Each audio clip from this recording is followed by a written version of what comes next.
I'ma flex on my ex, flex on the hoe. You still be in my head, so I'ma let you know. I realize how much I want you when I let you. So, ayun na nga po, welcome sa panibagong unboxing video natin. I-unbox natin tong isang maliit na Honda Civic Integra DC5, which is Type R. So, lalika, samahan mo ako. So, ito na nga po, i-start na natin ang ating pag-unbox. Ito pong Honda Integra Type R. Lumabas ito sa Japan around 2001 hanggang 2006.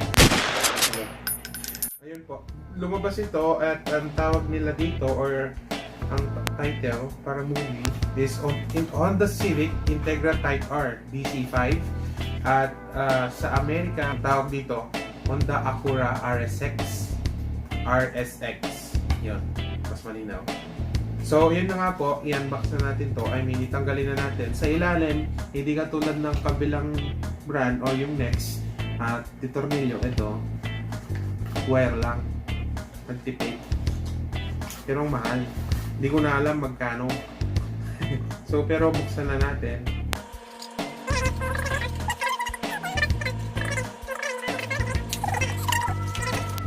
Ayan, tanggalin na natin. Hinugot na natin para yung mga hugot codes ko nung dati hindi na tayo hugot dahil tuluyan na ako ini. Okay, let's start again. Ayan po, color black. Ang ganda. Integra Type R. Para siyang Honda Civic. Ito na po, yung likod. Ayan po, sa gilid. Ayan po, harap po, ito po, bumubukas din siya sa gilid, sa mga pintuan, 2-door din siya, and right hand drive. Ang engine nito ata, kung di ako nagkakamali, K20A, which is 2.0 liter VTEC. So, let's do it. Cinematic, aka montage, go!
Ayun na nga po, sana po nagustuhan nyo ang ating munting unboxing ng ating Honda Civic Type R DC5.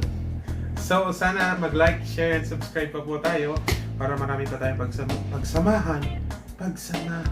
pagsamahan na unboxing videos.